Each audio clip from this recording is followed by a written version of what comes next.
Hey guys, welcome back to Paul's Little Forge. I hope everyone out there is safe, healthy, and happy. We've got a fun thing to do this week. We are going to be making a low layered nickel shim Damascus hunting knife.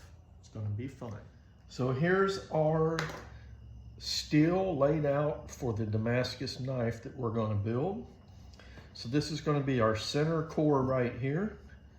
This is a piece of 1095, and then we're going to have a piece of 15 and 20 nickel, 1095, nickel, 1095, nickel, and we're going to do that alternating all the way out until we have 33 layers. The outside cladding is going to be 1095, and then the handle on this is going to be pink ivory wood out of Africa, and it is beautiful wood. And we're going to hold that pink ivory wood onto the handle with these Gulso bolts right here. They're going to be black going against that pink. Should look pretty good. So what I'm going to do first, and I'm not going to film every bit of this for cleaning these up. I'm going to do one or two on camera for you. We're going to put a magnet on here where we can hold it, and we're going to put it up against a grinder and just lightly clean that off. After we get done with that, we're going to put it in some acetone, make sure we got all the moisture out of it. I might even spray it with some brake fluid. Then we'll weld it up on the corners, and we'll get over to the forge and the press and start making this thing into a knife. So we're just going to clean these pieces of steel up. Guys, I like to use these type of magnets that have an on-off switch on them, so when your metal shavings start building up all over it, you can turn that off and the shavings will fall on the floor. If you buy a welding magnet like this without the on-off switch, you never get it clean. It's always got metal shavings on it, and you're not getting them off.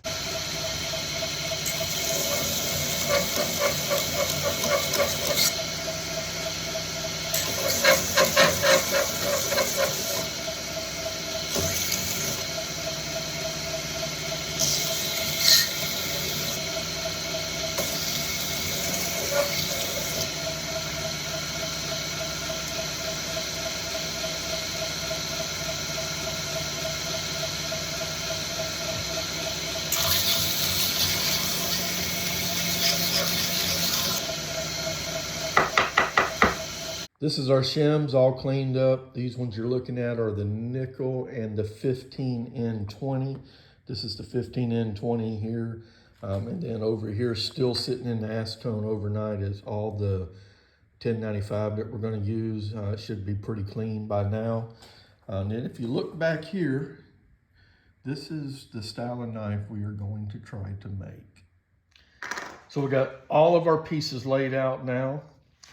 And so what we're going to do is stack them. I've already got them in the order I want. So I have, if you take a look at this, this would be a 1095 piece that's a little thicker. Then we have nickel, 1095, nickel, 1095, nickel. And then when I stand this one up, same thing, it'll go right back to 1095, nickel, and so on. It's important that you get those in the proper order. So what we'll do is we'll stand this one up, put this one against it, this one against it, this one against it, and then here's our cladding for the outside of the knife. And guys, remember I said this center one is 1095, and then these are 15N20. The difference here is 15N20 has a little bit of nickel in it, so it's not going to etch as dark as the 1095. So that center core, it's going to have a dark center core, a little bit lighter pieces right on the outside of the center core, and then it's going to go right back to the 1095, which is dark. So now we'll put this one in here, this one in here, like so, and then this one. So everything's in order now. Just don't drop it on the floor.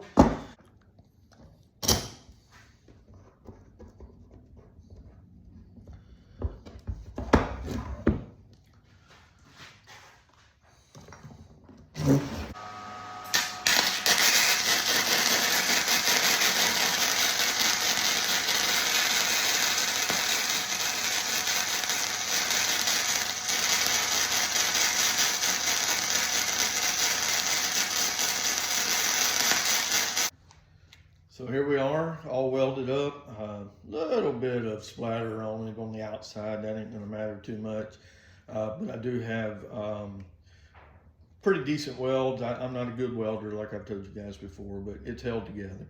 So what we're gonna do now, this is WD-40 in this bucket. We're gonna put this right in that bucket. So what the WD-40 does, it gets into all the pores and all the cracks and all the layers inside here, so that when I put it into the forge, it ignites on fire and burns all that oxygen out from in between those layers. If there's oxygen still in between those layers, when I go to put it in the press to squeeze it together, it's not gonna bond. So that WD-40 is gonna burn all that oxygen out when I put it in the forge.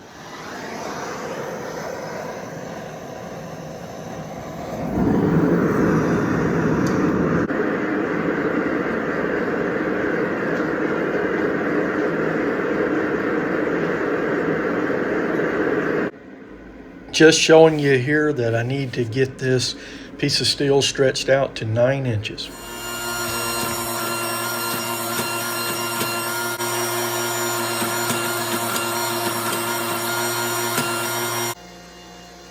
If you notice here, I'm holding the steel billet on an angle under the drawing dies. What this is going to do is help widen it and lengthen it at the same time.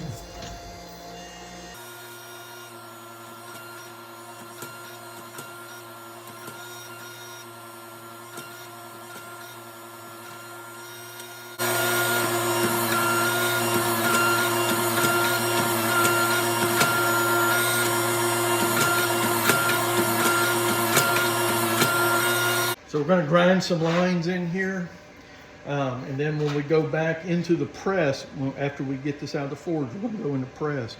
And wherever them lines are ground, that metal inside is going to push up a little bit, and it's going to help give us a little bit of a flame design.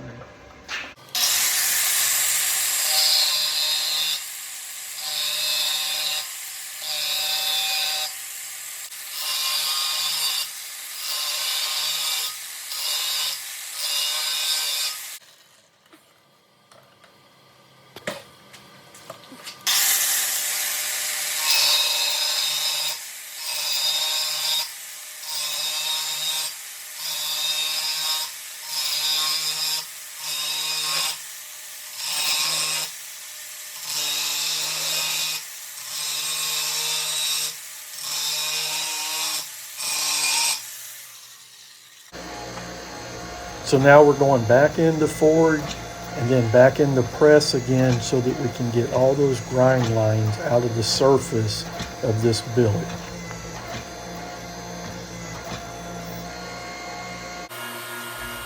One more time in the press for good measure, and that'll be it.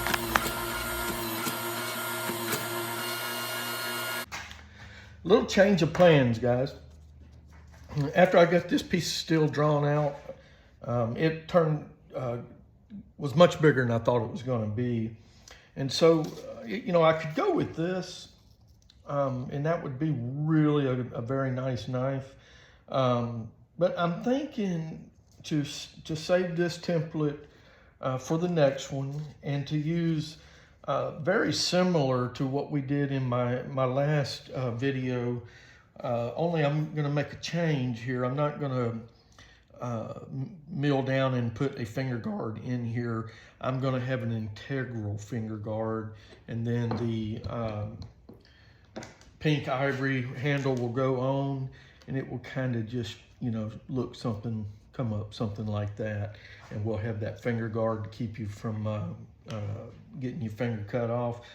And so all of that will be one piece of steel.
Had to change my wheel, guys. I went from this little fat wheel down to this little more narrow one here.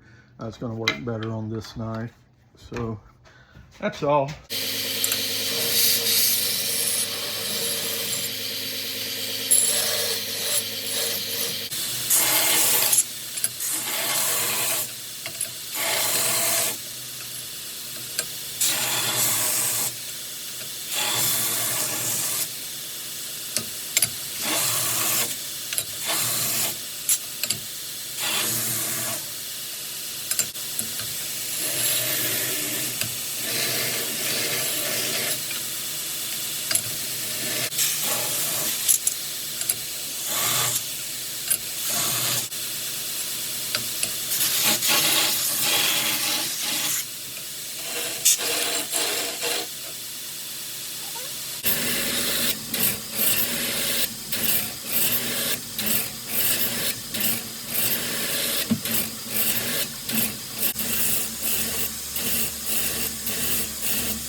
All right, so we got it ground down flat. You can see a little bit of the Damascus showing in there.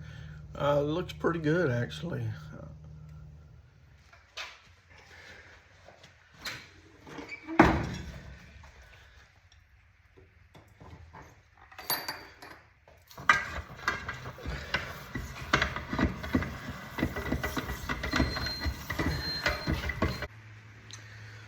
So now I got this chucked up in my little knife vise here. I'm gonna draw a center line down the edge here where we want to do the bevel. So first off, I'm gonna cover it with some magic marker here. You young people don't know what a magic marker is. You call them permanent markers. Us older people call them magic markers. And you take this little scribe, draw a line from that side, and draw one from this side in case you're a little bit off, and that will give you a center point to bevel that knife to. So now we're gonna put a scribe line on the side of the knife here to tell us how far up we want that bevel to come so that we can grind to this line that's on the edge and then to this line that we're going to put here and make us have a nice little even bevel.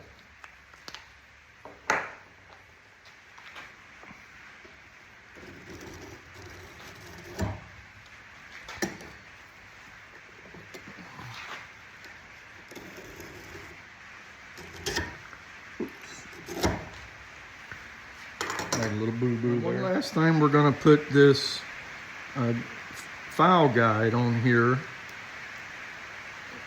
and we're going to make a line back here to show where we want that bevel to stop. We're going to do that just by taking this and putting a little line there.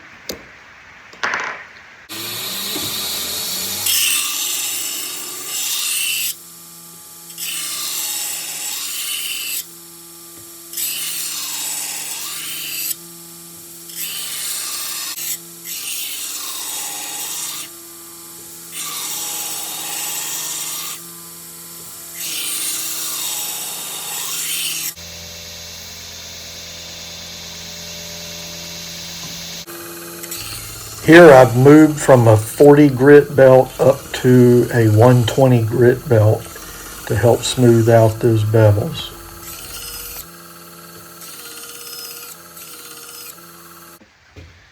So now I'm going to put a 220 on, and I'm still going to have to take this over and hand sand it because you never get the look of a professional knife by doing it on the grinder. You got to hand sand it to get to that really good looking look. But the 220 grit's going to help knock out some of those big ridges to make the hand sanding a little bit easier.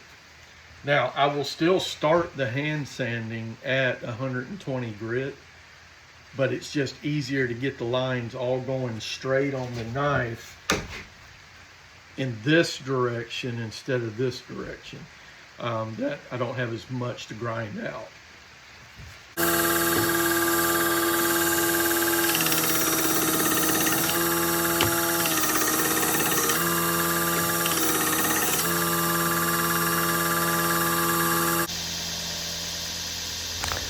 And we did the same thing for the other side of the knife, and I won't bore you with all that video.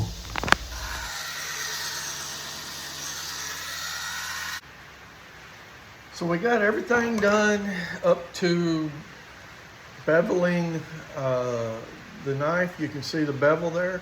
And man, that nickel is already really showing strong. It's going to be a really good looking knife. So that gives you an idea of what we're going to be looking at. This is the end of part 1, guys. I apologize, I have to do these in 2 parts. I only have Saturdays and Sundays to work on these, so it's a little bit tough for me to get a complete video done over the weekend, but I'll get part 2 going next weekend. Appreciate you guys. Thanks for tuning in. Thank you to all my followers. I really appreciate you guys, and we'll see you next time.